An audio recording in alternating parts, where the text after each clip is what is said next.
President Roth is gonna say a few words. He's gonna speak for about 5 or 10 minutes, and after that, the floor is completely open to questions from all of you.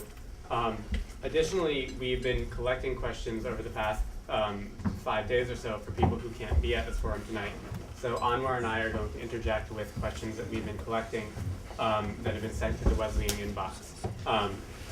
And additionally, this forum is being live blogged and live streamed on Wesleying, and if your friends aren't here, you can tell them to follow along in Wesleying. So without further ado, President Roth. Actually, Anwar. just in case. Yeah, I'm actually President Roth. In case anyone's not aware, but I imagine everyone is, it's being recorded. You just said that. I did. This is being live streamed. You are all on the internet right now.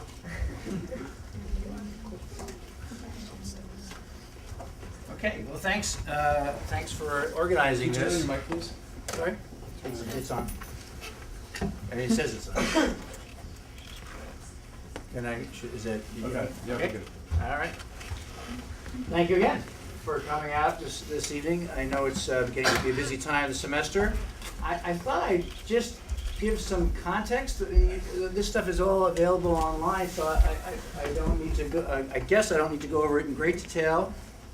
But I thought I'd do a little bit of budget contextualization. But before I do that, I should say that if we had more money, we wouldn't be having this conversation. That doesn't mean we shouldn't have it, because we don't have enough, in my view, we don't have enough resources. But this is the last thing I expected to be talking about when I became president of Wesleying in 2007. One of the highest priorities I've had since I started was increasing support for financial aid and decreasing student indebtedness. And I think the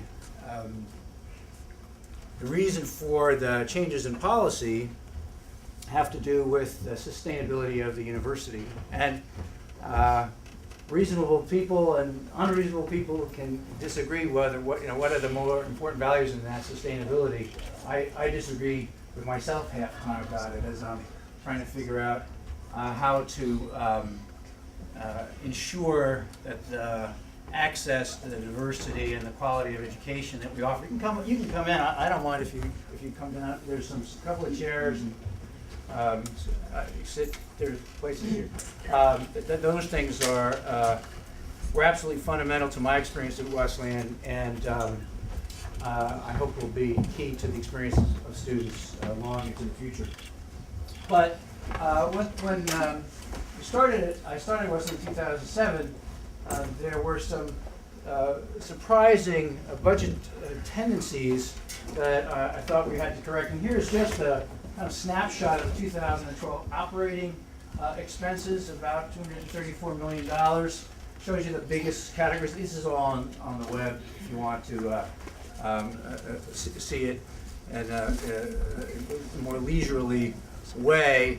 But just to show you some of the bigger categories: faculty compensation and staff compensation and financial aid. It's a little deceptive in the following way. Financial aid isn't really an expense. We don't, as those of you know who are on financial aid, we don't actually give you money. It's a discount to the revenue that students pay. But one of the ways we account for it is showing how it fits into the operating budget, as if we return money to students who are on financial aid. The couple of just important facts to keep in mind as we have the conversation.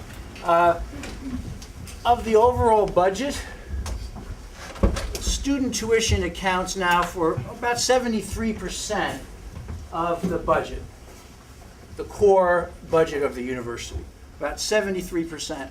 And in 2005, it accounted for about 63% or so, and so 62%. And so what we see here is a greater dependence on tuition over time, a greater dependence on tuition over time. The other thing we've seen since 1997, and this I found pretty shocking when we were trying to understand these trajectories is that from 1997 to 2013, of course, the expense for scholarships went up, but so too did the tuition charges. But what was very surprising and scary to us was to see that the percentage of the budget that was devoted to financial aid practically doubled between 1997 and 2013. Now, I can imagine if I were a student, I wouldn't really care one way or the other if the percentage of the total budget that went to financial aid doubled. As long as it's coming from somewhere other than other students. But at Wesleyan, the money for financial aid comes primarily, now we say 73%, is coming from the tuition of other students. So in order to fund the financial aid budget, we have to increase the tuition charged to all students much more than we would have otherwise. And I actually thought that was a good thing. Before I came to Wesleyan, I was president of a great art school in the Bay Area. Any of them are watching? A great art school in the Bay Area, California College of the Arts. And we used to call this the Robin Hood financial aid process.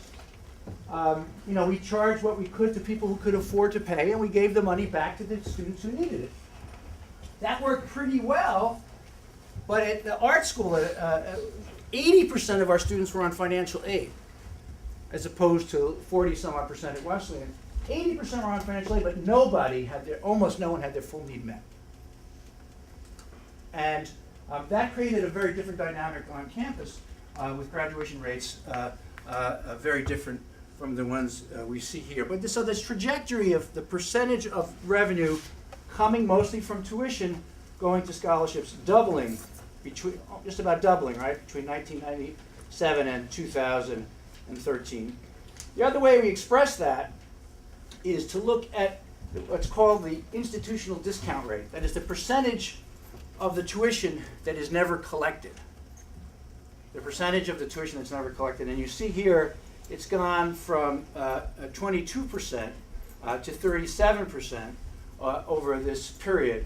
And what we're trying to do is figure out, well, I'll give you one last slide and then I'll tell you what we're trying to do and then we can have questions. Student charges and inflation at Wesleyan, as this audience knows better probably than anybody, student charges have really exceeded inflation at Wesleyan, even more dramatically than the American higher education sector in general. And one of the major reasons for that has been that although we charge more and more, we collect a smaller and smaller percentage. And so, one last figures, and then you can ask questions. I'm not sure how. You may have read all these things already, so maybe it's not too redundant. But the budget assumption that Wesleyan has used for many, many years, long before I came, was that the financial aid budget would go up 0.5% more than the tuition. So if tuition went up 4%, financial aid would go up 4.5%. It has never worked that way. It has never worked that way. And so every year we pass a budget. The last one was, I think tuition went up 4.5%. Financial aid went up 100% more than that, more than 100%.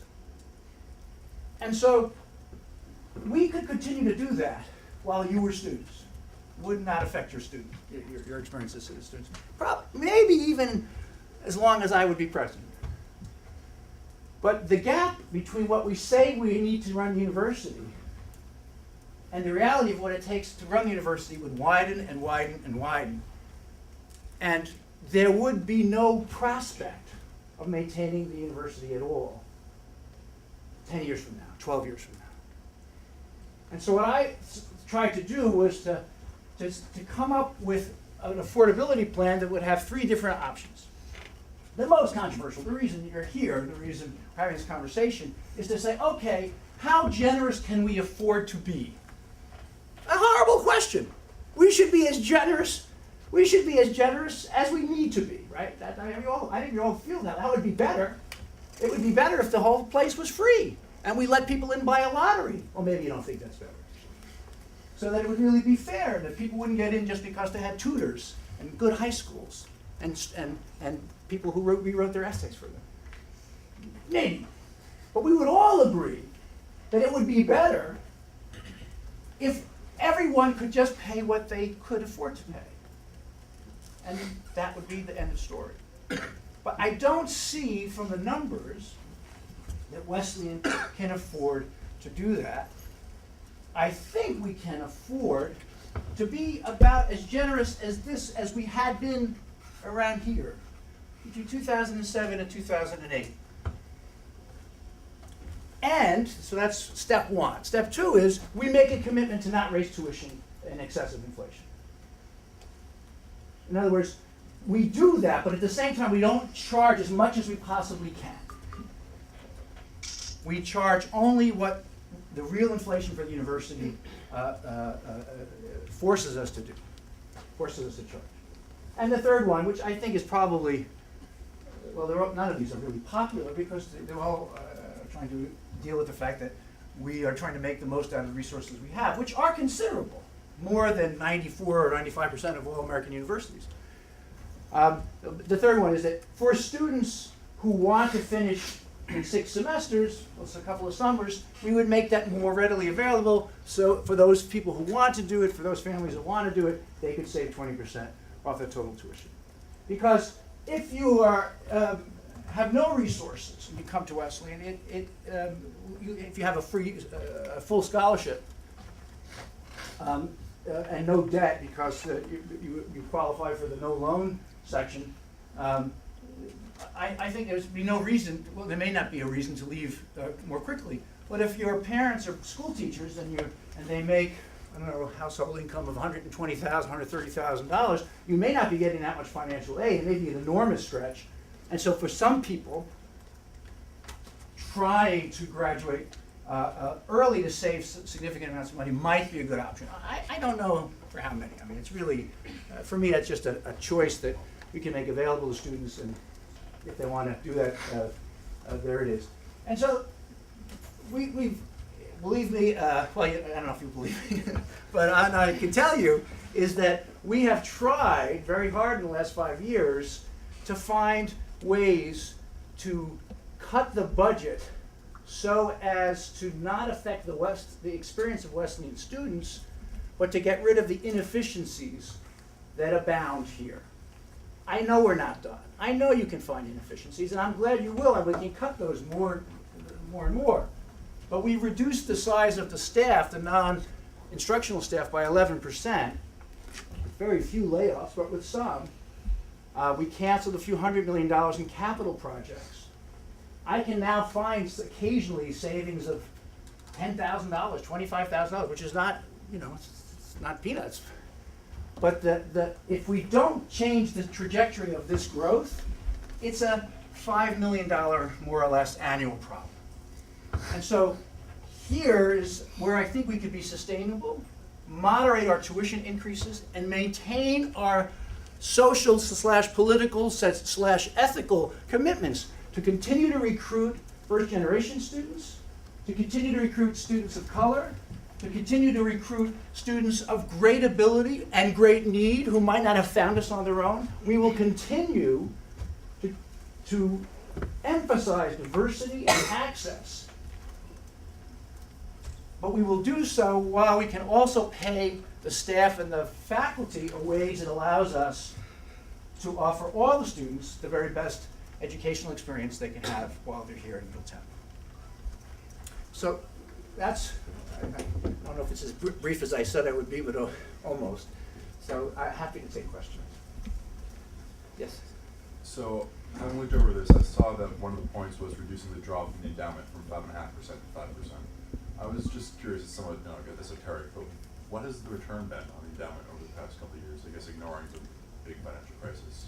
Well, ignoring the big financial crisis is I mean, it's a hard thing to ignore. It's hard to ignore. I don't have those figures in my head, although they are available, and I think they're actually on the investment side website. But I can tell you, in the last couple of years, we've hired a new person, Ann Martin, who's the chief investment officer. And I think this year our relative performance is in the top quintile. It's the really good performance compared to all other schools. The stock market isn't growing, as you know, as much as it did in the 10 years prior to the crash. But it's doing much better than we've done before. And Wesleyan has spent more than 5.5% consistently from its endowment. And so one of the things I think we have to do is stay around 5%, because that is the 5% plus inflation. Let's say inflation's 3, just to take a number out of the air. Then your return on endowment has to be over 8% just to stay 8% to stay even, right? So, and not a lot of people were going to promise more than 8% returns these days. So we're trying to retain the purchasing power of the endowment so that students 20 years from now will have the same support, relative support of the endowment, if not greater than we have today. Thank you. Other questions? Could you go back to the very first chart you showed, which showed the budget for the school? Yes. Last night in the WSA meeting, we were going over this, and one thing nobody knew was what goes into auxiliaries. Yeah, auxiliaries are oh, sorry, am I screwing it up by walking around? Sorry.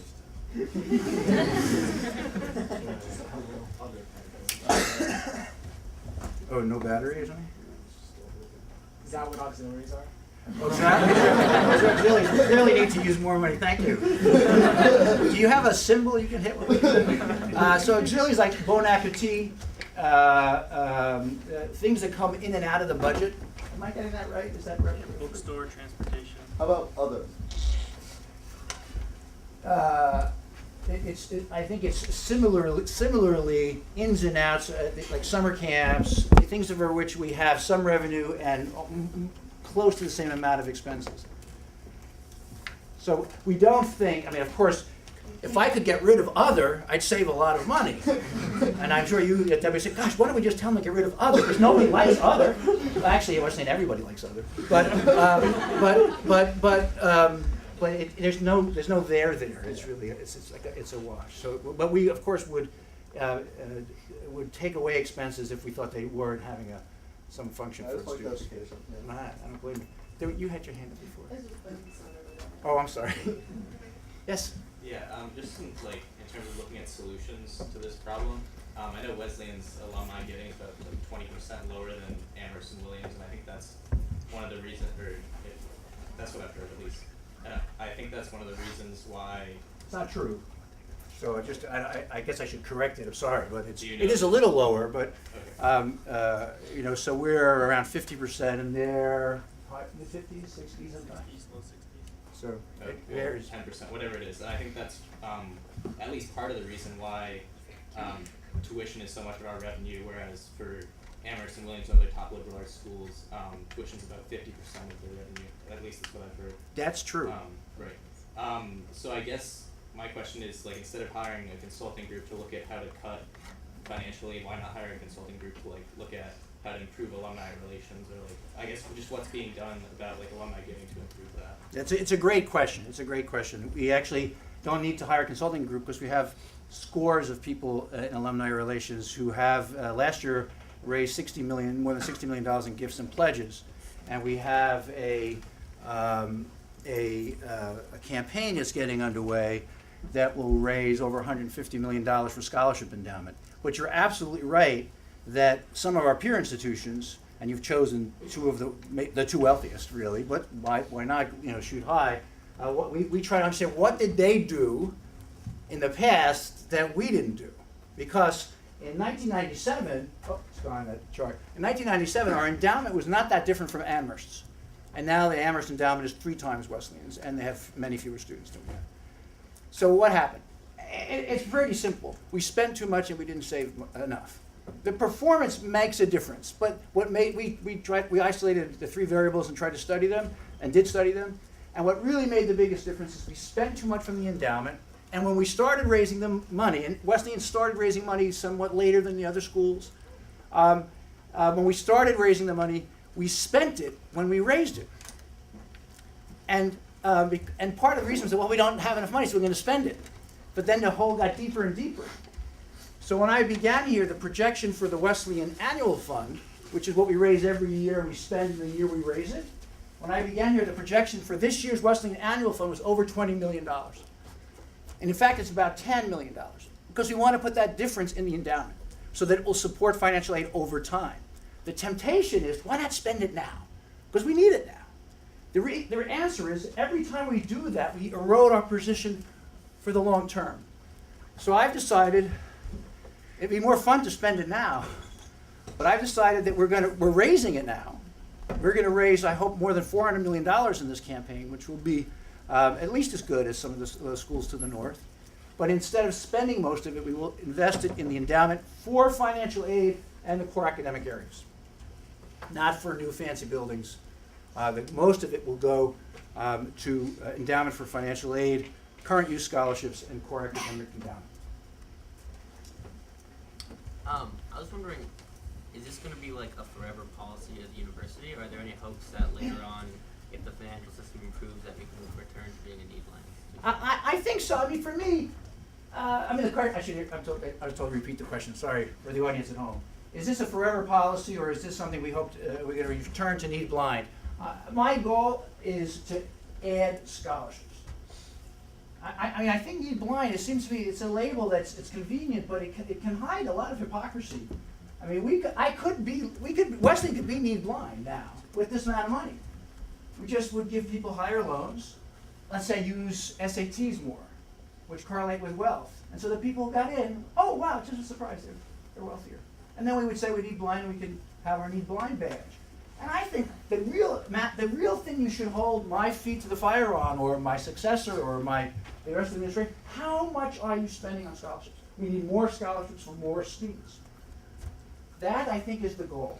Now, I would love to be able to say, I don't even care when whoever applies how much money they have. Yes. It's because there's this shorthand, it does convey a principle.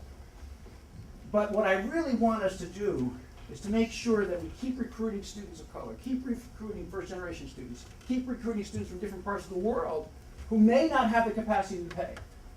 And my job is to raise more and more money and direct the money to endowment for scholarships. And I keep emphasizing endowment for scholarships because if somebody gives me $1 million, it sounds like a lot of scholarships, right?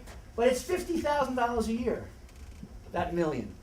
If I spent it in 1 year, I'd have a lot of students, right? Who would be getting it. But at 5%, it's only $50,000 a year. But it's forever, and that's, I think, a good thing.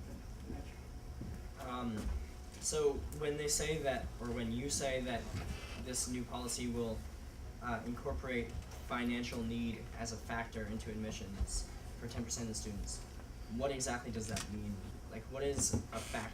Like, how does it factor in? I understand that they would be given some sort of a better, like a second chance or a better second look.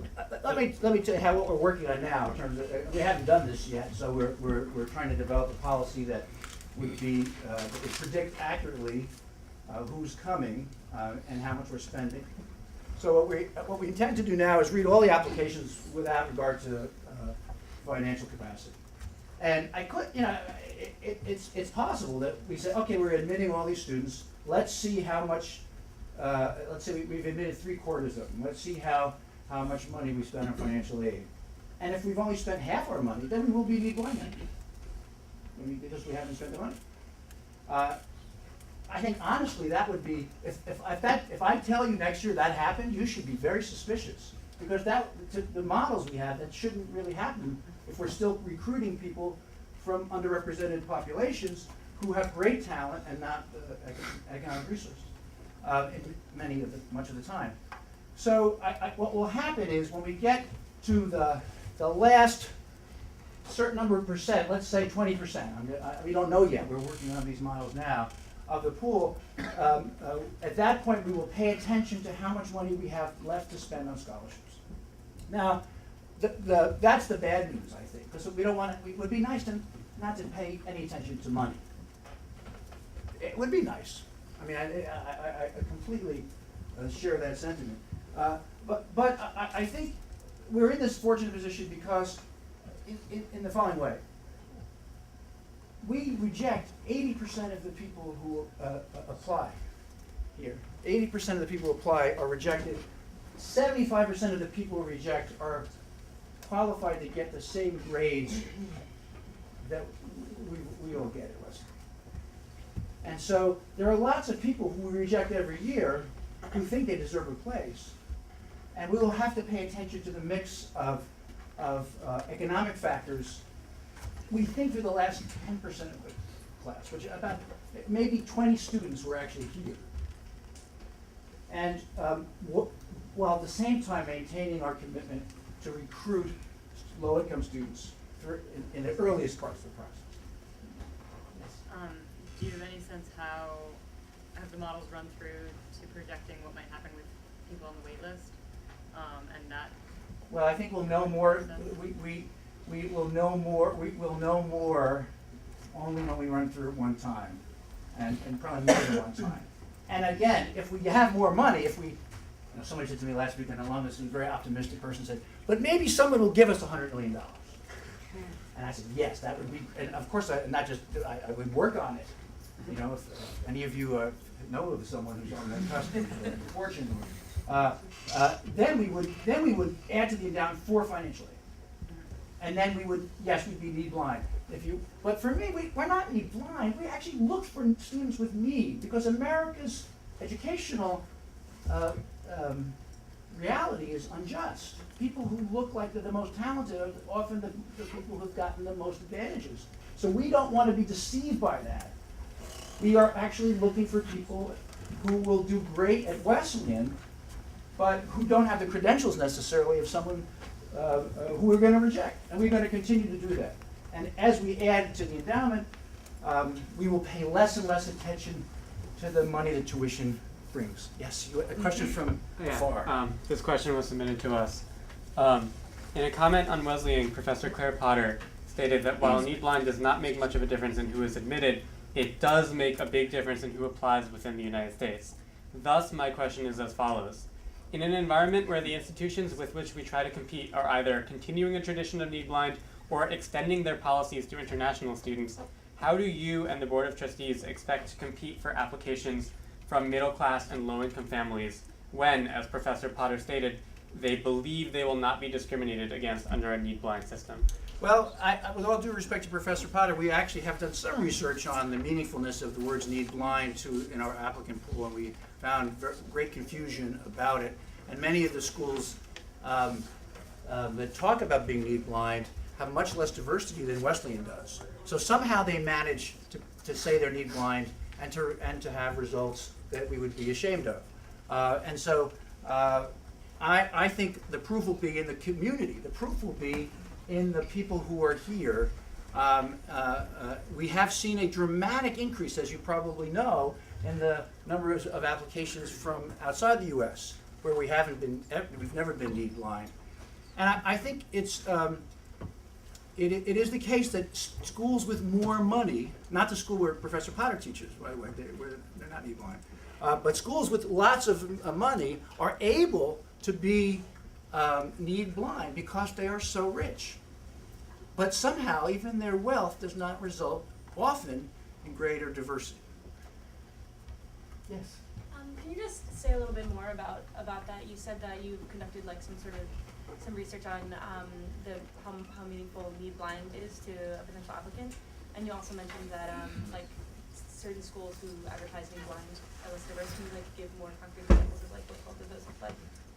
Well, if you go on the website of whatever peer group schools you are interested in, and look for the percentage of students of color, look for the percentage of students on financial aid, and read carefully what they say about the way they treat their wait list, I think you'll find that many of them are not need blind. Amherst and Williams are, as are most of the Ivies.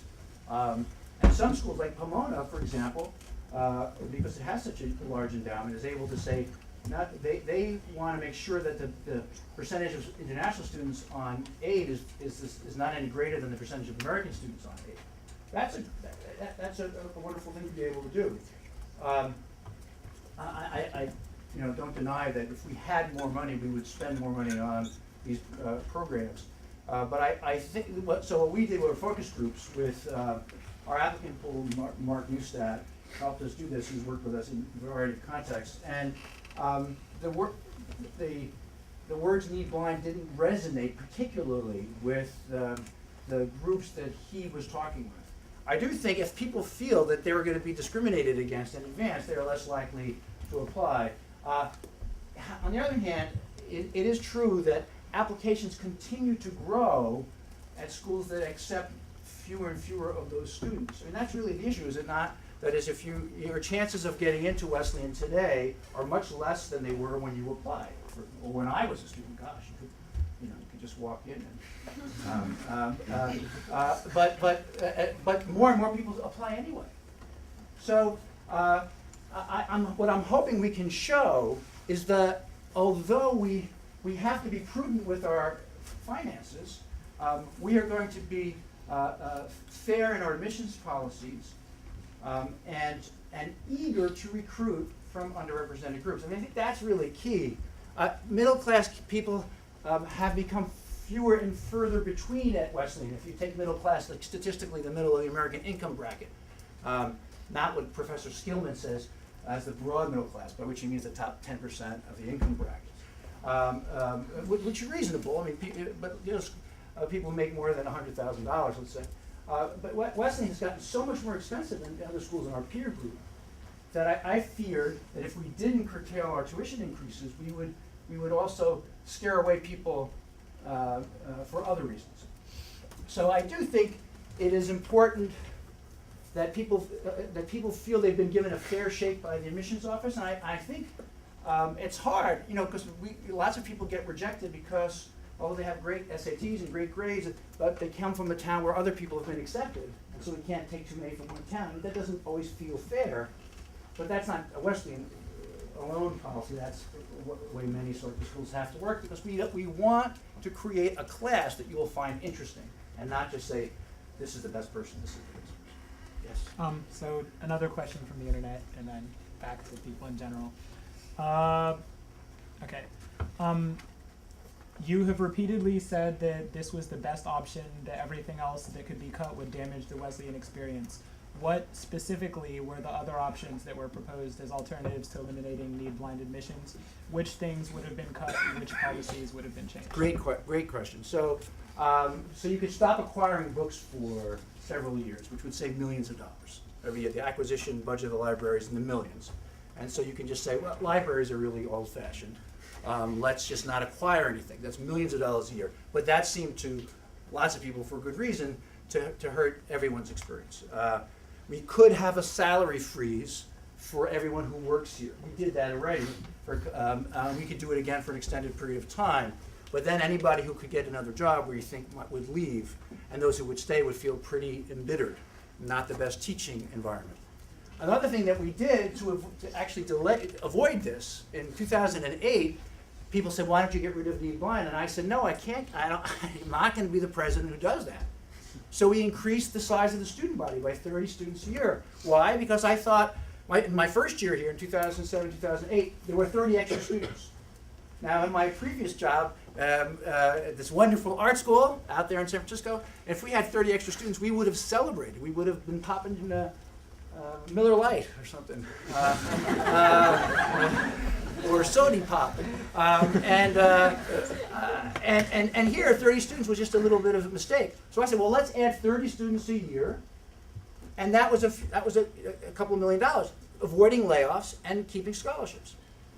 The other thing we said, when Roth started, they said, we decided to enroll with Questbridge, which has been a great program, which I think we are going to continue.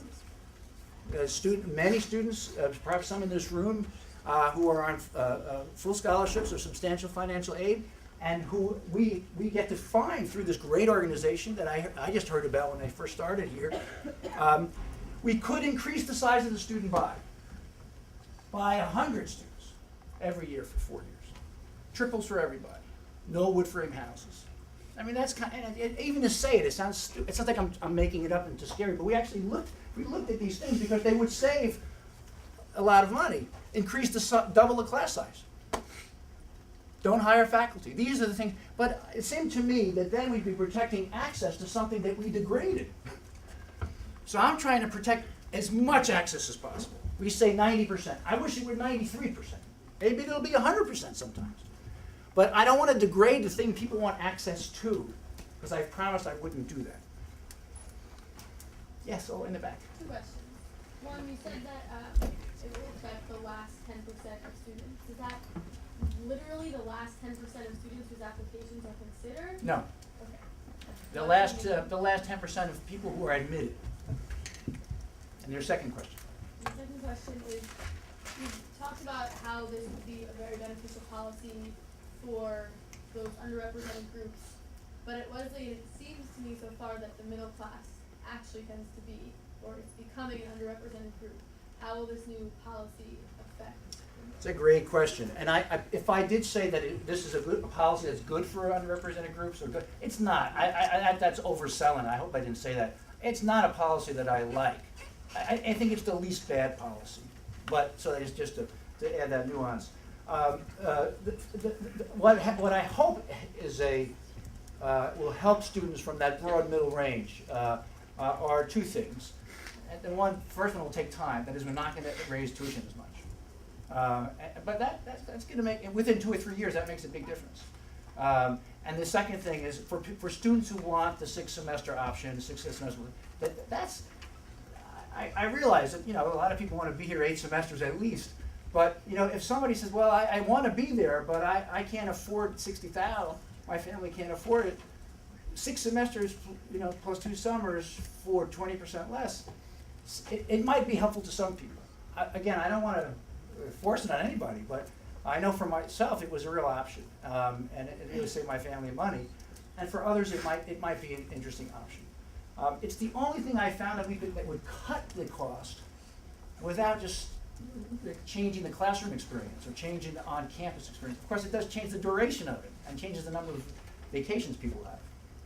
But for some people, that might be a good option. Yes.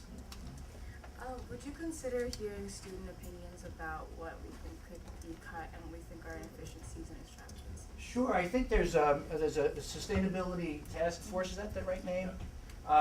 And we have this thing. We've had it for a long time called Project Save.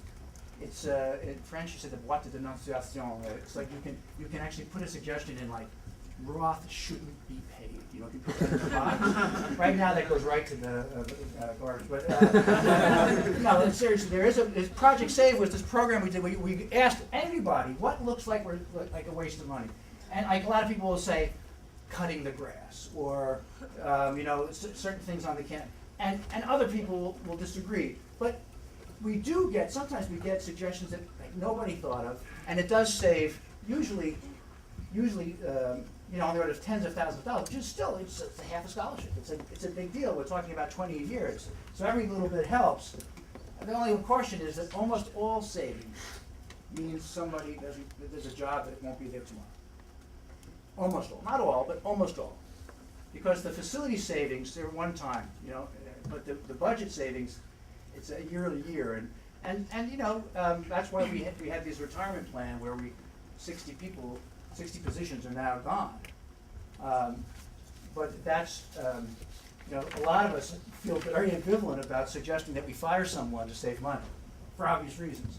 But if it seems like a wasteful job, that maybe when that person retires, we don't replace that person. And then that's And where can we get, or is it online at Project Save? Well, I think probably the best thing to do is Zach Moulton from the WSA is here, who has this sustainability task force. But you can email me, and I will link it to John Mears, is the person who's always looking for savings, and he's actually been terrific at finding tremendous energy savings. We've saved a lot of money on energy over the last 2 years, a lot with cooperation with students. Do it in the DART programs and some of the recycling programs and cogen programs. That saved a lot of money, and we've trying to save money on healthcare. These are the things that really have been going up a lot more than the other inflation. You've been waiting. Sorry. Yeah, I had a question. This plan involves setting targets of how percentage of the budget that we spend on financial aid, which is capping, having a set in stone kind of financial aid budget that we then take and distribute to people that you admit. I want to know how that can be implemented without affecting current students and Ah. students on financial aid now, students on financial aid in the future. People get packages that are reevaluated. Yeah. Some people apply for aid after not having a. Right, it won't affect any current students at all. And how does that happen? We Because just, if we just budget for that. We just think that would be unfair. In other words, if you've been admitted in certain conditions, we don't wanna change the rules. So we've, that just is, you know, that would be unfair. So we have budgeted to do that, to just make sure we're not cutting spending today, we're cutting spending for, for people who will be new to the university. And in fact, we're looking for ways of enhancing the packages we have, because we have, you know, John is here from financial aid, we have had lots of people point out to us that our packages could be more generous, as you would expect. And so we're trying to figure out how to be as authentically meet full need. So when we find out, like, somebody's been asked to work study, but actually physically impossible to do the number of work study hours that we said they're supposed to do, that we say, oh, that's a mistake, we've got to change it, we've got to give that person the money rather than force that much work study. Or, you know, and there are appeals, and we still treat those appeals with all seriousness, and we want to meet the full need, we will meet the full need as per the formulas of students who are here, and we will do that going forward. Yes? With the new policy, how much is tuition projected to rise, and if it wasn't implemented, the new policy, how much would tuition rise? It's a very good question. The question was, with the new policy, how much do we expect tuition to go up next year? And if without that policy, how much would it have gone up? Our budget assumption had been, it goes up 5% a year. And it's been, in the last decade or so, that's been around the average. Some years more, some years less. This year, we're trying to figure out what was the most relevant inflation number. It's gonna be probably around 3%, maybe slightly under. And so we're projecting a budget now, trying to say, it looks like it's around 3% for Wesleyan. That is, including healthcare and energy and other things. So, you know, over time, that difference will actually compound. That's the important thing. That every year, you'll be on a smaller base and going up smaller amounts. So the increase will moderate, I think, significantly and pretty quickly. Yes? I understand that you're still kind of figuring out the exact details of the model, but if the last 10% of applicants are the ones, or of students who are admitted are the ones whose need is looked at, does that mean that early decision applicants would never be considered, their need would never be looked at, and if so, would prospective applicants know that? We're looking exactly at that question now. We don't want to make early decision the shelter of in that way. We don't want to drive people to early decision inappropriately. So we're not going to declare early decision off limits. We may do the same last 10% there, just so we don't want people to apply early decision who really don't want to apply early decision. Like, you know, you remember the pressure probably when you were applying to colleges. You know, if you're not really sure, but you think, oh, my chances will be better, I get in, I should apply, or even worse, and I'll get a better chance at a scholarship. That seems like it's distorting the process too much. And so we really don't want to drive early decision applications that way.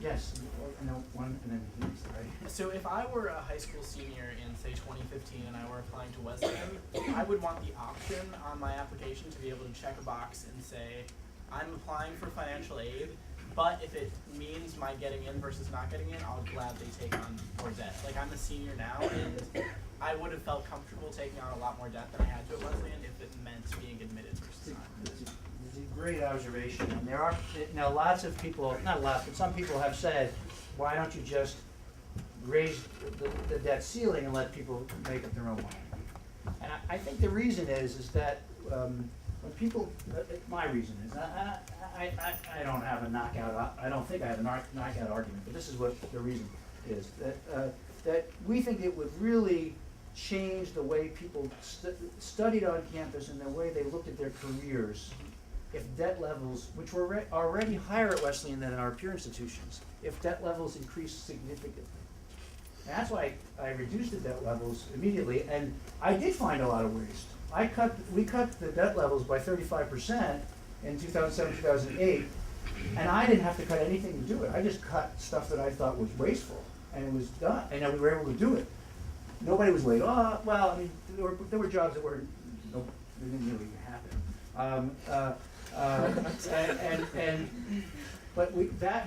But to go back in that direction where people are graduating with $40,000 to $50,000 worth of debt that they really have to get, we know that, and we know they have to get it. That seemed to me that would make the whole campus culture even worse than having 20 students a year who were rejected, even though they could do the work here, but can also pay their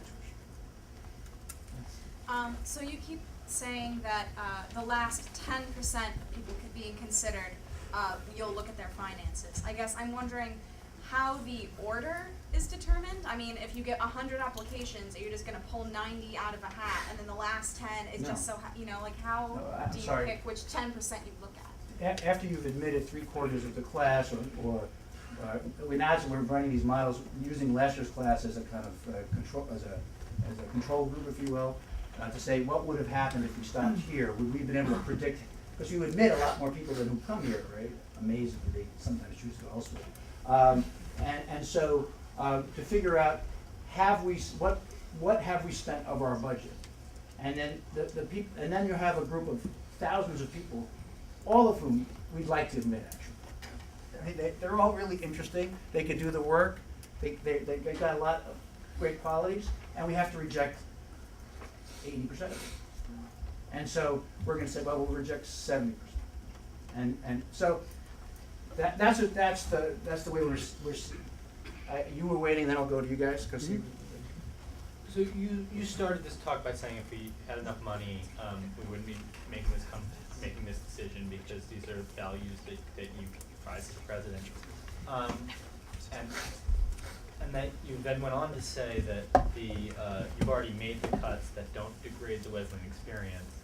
I want you to clarify more what you think the relationship between actively discriminating against poor people in the admissions process versus, say, cutting the grass, and how those two decisions degrade or do not degrade the Wesleyan experience. Well, gee, I didn't think I said we were going to be actively discriminating against poor people, but that's a lovely way of putting it. In fact, what I thought I said was that, congratulations. What I thought I said was that in the last 10% of the class who, or of the applications, that the 80% of the people, 75% of the people are qualified to get in. We do discriminate against people because we have no room for them. I'm sure you've looked around sometimes and said, I wonder how that person got in. I know I have. It's a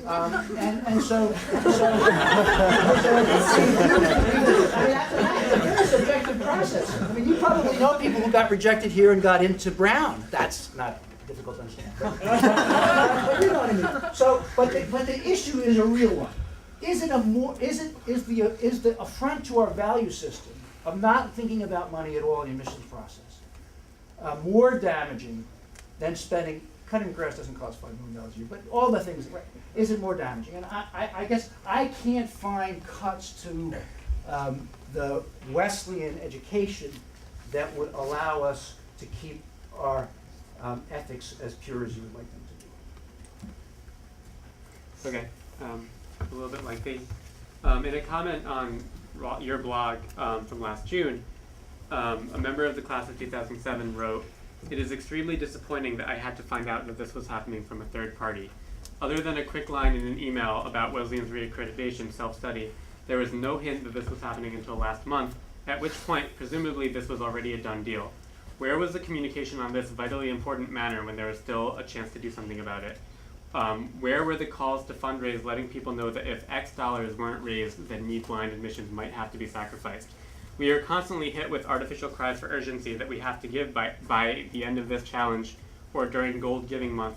But here, Where there was real urgency with real consequences if we didn't act, we instead got silence. And I'm combining this What's with the date? This is from June, Okay, thank you. early June. And I'm combining this with another question that was very similar.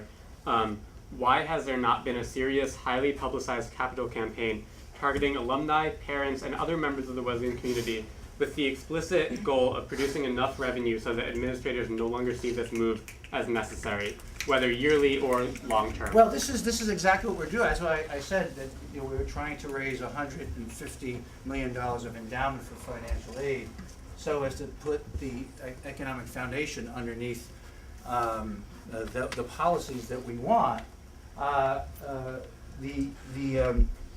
The Board of Trustees discussed this possibility in February.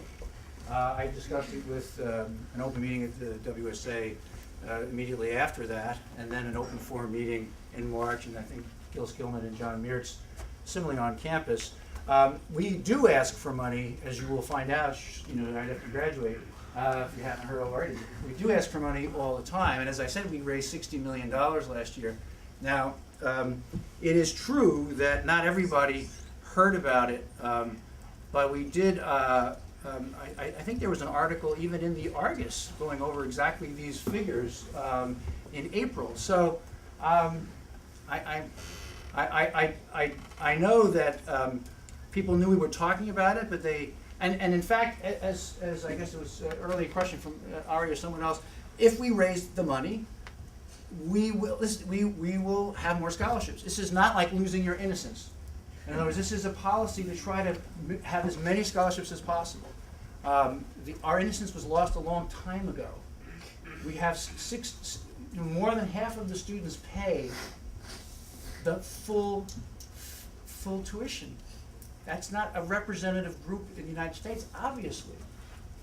We need more and more scholarships to have more and more people from underrepresented groups, people of low income, people of middle income. And I think we will be trying to raise that money. And there is a capital campaign or endowment campaign to be announced. So the question is, why was there not such a campaign before that decision was set in motion, given that the comment acknowledges that you do contact alumni all the time asking for money? So why was there not a more explicit and forward campaign acknowledging that Needline was in jeopardy? If we raise $150 million, we'll be able to have the percentage of people on aid that we had a few years ago. I mean, we need to raise that money to stabilize our finances now, and that's what we've been doing, raising that money, and we have been making clear, except I suppose it's not clear enough to this person, that the most important priority for our fundraising is financial aid endowment. Let's go to people having spoken up here. I still don't think that answers the question. And I think that a lot of alumni are now saying that I've talked to have said that they're not going to give because of this, which is sort of backwards, or they're not going to give now that Needline has been cut. How do you respond to that? And also, why isn't there some sort of aim right now to contact people and say, look, this policy will be in effect if we don't get this money? We raised more money last year in gifts and pledges than in any other year in the history of the university, except when Mr. Freeman gave us tens and tens of millions of dollars that we had to spend in a certain amount of time. So I do think we have been pretty vocal and some people would say even aggressive in trying to raise money for this. I think you're right. I think you're right that some people will say, I know this shows me how urgent it is, but you've actually abandoned the principle. You're discriminating against poor people, or I'm not going to give. There are a lot of people, my experience as a fundraiser, people often find reasons not to give. Other people say, my God, you are having to do this? I have to give money. This is the most important thing. I have to give money to it. I think there will be both. I couldn't, in good conscience, say, let's wait 4 or 5 years and do this. I think that the gap of revenue and expenses, the increases to tuition that we would have had to employ, seemed to me much worse. But it would have been nice for me to say, in 2017, 2018, when I'm a full-time teacher, can complain about the change, then we should switch. But I actually thought that wasn't going to work, or to raise loan levels, or to use SATs, or use the measures other schools use to ensure they have a wealthy population. I thought that was not worth it. I think the urgency is we need more scholarships. I don't know if we need blind, because you can be need blind and have fewer scholarships. We need more scholarships. They're waiting. Harvey Yeah, Mudd. I just don't know technically the answer to this. Is Red and Black Foundation that calls alumni, are they talking to them specifically about this issue? Yeah. And like, if so, like, what is the thing? Yeah, what are they talking about? Well, it really varies. I mean, I think there are lots of, there are people, just as you said, I'm sorry, I don't know your name, Laney. Laney said, there are lots of people who say, yeah, that's it. You've abandoned a core principle, and you still have a football team. You've abandoned a core principle, and you still have research in the sciences. You've abandoned a core principle, and you still have expensive art programs. And I'm not going to support you anymore. And there are other people who say, my God, you guys need my money a lot more than Harvard Business School where I went, or some other place where I've been giving. And I want to create scholarship endowments at Wesleyan. And we have been, we're on a very good, I think, upward trajectory in fundraising, thanks to the generosity of our alumni, who want to see more scholarships. I mean, this is the first endowment campaign I think that Wesleying has done. The other campaigns were about buildings. This is a campaign to really put a foundation under our scholarship program. I think it's more important. Financial aid is more important than ever. Yes, you have an hand. If Wesleyan is able to have a successful scholarship program, or if this drives to become successful, and the school is able to become back on its feet financially, will it consider? I know you're talking about sort of increasing the presence of these underrepresented groups at Wesleyan, and I was wondering if Wesleyan will ever consider having an admissions policy in which students who are less likely to who may not be able to to afford the full tuition will be given a preference in the admissions process, or in other words, affirmative action based on socioeconomic status as opposed to We race. certainly have such a policy now. In other words, in the following way, we know that the American educational system is extraordinarily biased towards the wealthy. And so we're not just fooled by, great scores from expensive schools and fancy tutors. We try to find people of enormous talent who may not even have ever heard of Wesleyan, and never even thought they could go to Wesleyan in many cases because they think it's too damned expensive. And so we have a very proactive policy. I know we can do more, but to find first-generation students and to find students who don't have all the advantages but may have extraordinary potential. And so that is a very proactive policy. I don't describe that as need blind. I think that's it's looking for students with need. And I think we have to continue to do that. But that's the way you phrased it seems that's more of a recruitment process than an actual selection process. So I was wondering, It's inseparable. I don't think we recruit people that we're going to reject. We commit to organizations. We have our relationship with Prep, for example, is we probably have more students from Prep for any community, any school except for Harvard, which is considerably larger than us in many respects. And many other CBOs, community-based organizations, that have a long-standing history with Wesleyan. And we're very proud of that, and we want to continue that.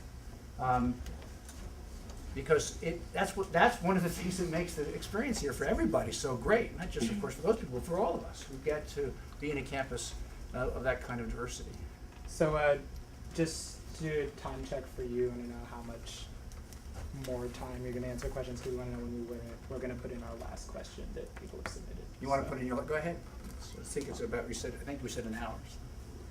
Sure. Okay. All right, this is the one? Yeah. Okay. If this is the least bad option that wouldn't be pursued if not out of necessity, why have they, the administration, refused to make an explicit plan and explicit timeline to set Wesleyan on a path to return to need blind? Well, I've tried to speak to that. That is to say, the words need blind can convey lots of different things to different people. What I've tried to convey to you is that we have a plan, a commitment to increase the percentage of the budget that goes to financial aid over time. And that seems to me more meaningful. But you have said that need blind is that scaling back need blind is a temporary measure. So you have implied that this is only a temporary measure out of necessity. So the question is it actually a temporary measure, and if so, why is there no explicit timeline? Because I don't know what the need will be. That's what need blind means, right? So if next year 80% of the students needed full scholarships, we'd have to close, right? We just couldn't, because people don't work, the faculty, they need to eat too. They need to, right? It wouldn't work. So I can't tell you that, since need blind doesn't allow me to tell you how much it would cost, I can't tell you how much money I would need to do that, because by definition, I don't know, nor do you, nor do the people asking the question. What I can tell you is, here's how much revenue we bring in. We want to give a greater percentage to scholarships so that more students without the means to pay full tuition have access to Wesleyan. That, I think, is I think that's the bottom line. But if people want to call that need blind, that's fine. I just want you to buyer beware. Just beware that somebody could show you, oh, I'm need blind. We have 40% of our students on financial aid. We have 19% of our students are students of color. How does that happen in America? And schools do that. You have to find them. I can't say that on the web. So, but what we're trying to do is increase the percentage of students on scholarship through raising scholarship endowment. The one person behind you hasn't spoken, sorry. Have you considered tapping into this large group of people who are paying full tuition through maybe having like a green fund fee for sustainability, or charging them for art supplies or athletic things? I mean, because if they have the money. Yeah, no, it's a really good point. What I have said is, instead of charging people, I am going to go and bang on their door and show up in the middle of the night in their apartments in New York or Los Angeles, or at their homes in Scarsdale and Greenwich, and say, you should be giving money. Because I think asking people to pay the price, first of all, it's not just those people paid, it's all these people who are really stretching. To build that into the price I think is hurting us. Because it's just very expensive for people who aren't getting big enough scholarships. But for people who can afford it, and believe me, I spend a lot of my time trying to figure out who are the people who have the money, who I can go to and say, this school is precious, this school is dynamic, this school is doing things in American higher education that other schools don't dare to do. You should give us money to make that possible for more students with need. That is the fundraising plan. I don't know when it'll get us back to need blind. My goal is to get us more and more scholarships so more students who should be here have access to being here. But you don't want to do something more active, pushing fees on people, because it could really raise a lot of money with people who have discretionary income. I understand. We have, of course, thought of that. In fact, Wesleying for years had such fees. And partly from student protest and for faculty protest, we thought those fees on top of this very high tuition burden was actually driving some people further into debt. Some people could afford it and they didn't mind, but there were a lot of people who actually had to pay it and they did mind. And they said, oh, I can't take that art class because there's a fee.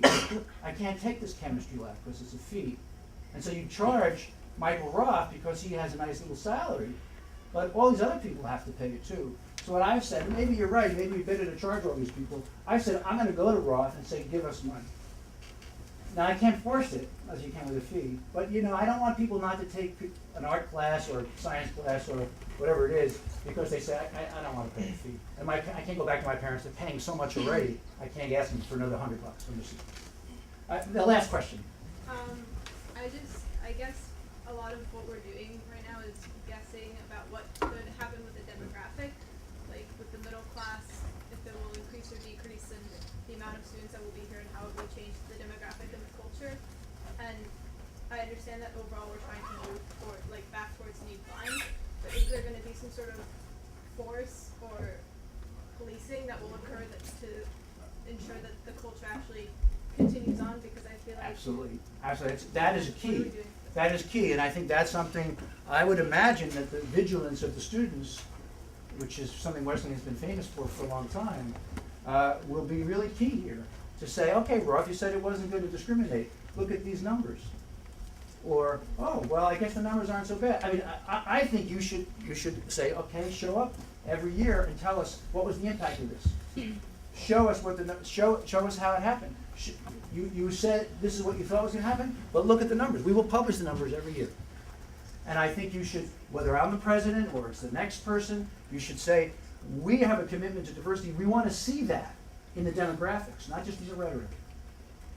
Because the rhetoric, whether it's your favorite need blind or I say I'm in favor of more scholarships, the rhetoric is easy. Let's see who's here. What we've done in the last 20 years is not working. As Professor Skillman's paper and the listserv showed, it's not giving us the diversity we want.